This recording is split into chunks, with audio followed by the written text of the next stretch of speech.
तुमने नोटिस किया? सुबह तुम डिसीजन करते हो कि आज मैं पढ़ूंगा, दोपहर तक मोटिवेशन कम हो जाता है, शाम तक लगता है कि कल से स्टार्ट करूंगा। तुम सोचते हो प्रॉब्लम डिसिप्लिन की है, लेकिन साइंस के हिसाब से प्रॉब्लम कुछ और ही हो सकती है। उसका नाम है डिसीजन फैटिग। आज मैं सिंपल लैंग्वेज में आपको समझाऊंगी कि ये क्या है और कैसे इससे बचें। डिसीजन फैटिग होता क्या है? हमारे ब्रेन के पास हर दिन लिमिटेड एनर्जी होती है। हर छोटा डिसीजन उस एनर्जी को यूज करता है। जैसे आज मैं क्या पहनूं, आज मैं क्या खाऊं, पहले पढूं या पहले फोन देखूं, वर्कआउट करूं या पहले स्किप करूं। जितने ज्यादा डिसीजन होंगे उतनी कम विल पावर होगी। इसीलिए शाम तक हम इजी ऑप्शन चूज करते हैं। Phone, reel, procrastination.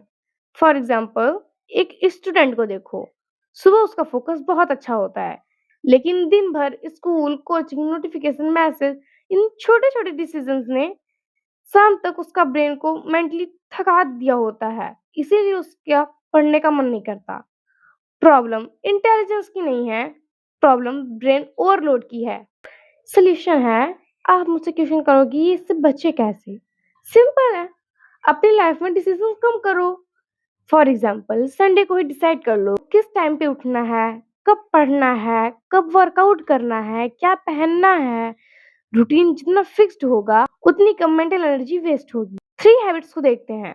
First habit है, सुबह उठते ही फोन मत उठाओ। पहला डिसीजन प्रोडक्टिव रखो।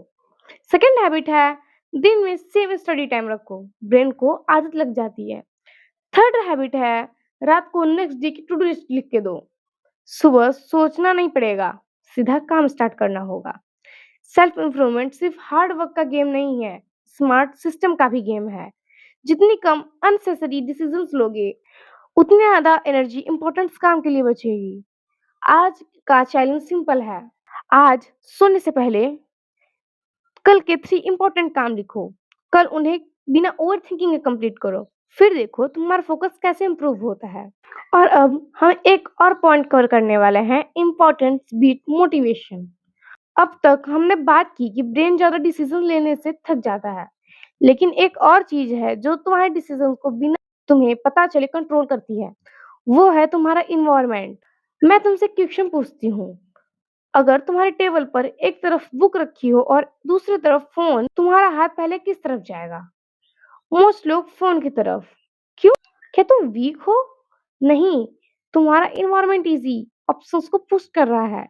बिहेवियर साइंटिस्ट एक बात कहते हैं, हम सिर्फ अपनी विल पावर से नहीं, अपने इन्वायरमेंट से भी डिसीजन लेते हैं। इसीलिए अगर तुम्हारा रूम डिस्ट्रैक्टेड से भरा हुआ है, तुम फोकस करना नेचुरली इम्पॉसिबल होगा। अब हम इसमें प्रैक्टिकल कुछ चेंजेस लाते हैं। मैं तुम्हें 5 चेंजेस बताती हूँ। फर्स्ट, फोन को स्टडी टेबल के पास मत रखो। जितना दूर होगा उतना यूज कम होगा। दूसरा, बुक को विजुअल रखो। जो चीज सामने होती है उसके उसके यूज होने के चांसेस बढ़ जाते हैं। नोटिफिकेशन ऑफ रखो। हर नोटिफिकेशन तुम्हारे फोकस को तोड़ता है। फोर्थ पॉइंट, स्टडी स्टार्ट करने से पहले टेबल क्लीन करो। क्लीन स्पेस होगा तो क्लियर माइंड होगा। फिफ्थ पॉइंट है, अपनी आइडेंटिटी याद दिलाओ।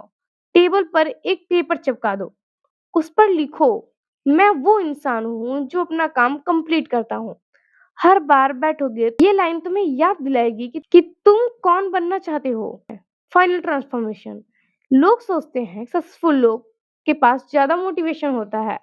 सच ये है कि उन्होंने अपनी लाइफ को इस तरह से डिजाइन किया है कि सही डिसीजन लेना इजी हो जाता है।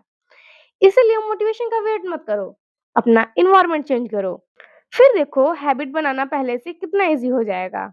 एक बात हमेशा याद रखना, तुम्हारी लाइफ एक दिन में नहीं बदलेगी, लेकिन एक डिसीजन, एक हैबिट और एक कंस्टेंट एक्शन तुम्हारी पूरा डायरेक्शन बदल सकता है। सोचो, आज से 6 महीने वाला तुम, क्या तुम आज वाले तुम पर प्राउड करोगे, या ये सोचोगे कि काश उस दिन मैंने स्टार्ट कर लिया होता? वीडियो देखना इजी है, लाइफ बदलना एक्शन से होता है। इसीलिए चैलेंज ये है, कमेंट में सिर्फ एक हैबिट लिखो जो तुम आज से अगले 30 दिन तक बिना ब्रेक किए फॉलो करोगे। मैं कमेंट पढ़ती हूँ और देखना चाहती हूँ कि कितने लोग सिर्फ देखते नहीं, एक्शन भी लेते हैं। अगर तुम्हें ऐसे वीडियोस चाहिए जहाँ सिर्फ मोटिवेशन नहीं बल्कि साइकोलॉजी, फिजिकल सिस्टम और रियल सेल्फ इम्प्रूवमेंट सिखाया जाता है। तो जिस चैनल को सब्सक्राइब करो, हर वीक हम एक ऐसी स्किल सीखेंगे जो सिर्फ तुम्हारी नॉलेज नहीं, तुम्हारी लाइफ भी इम्प्रूव करेगी।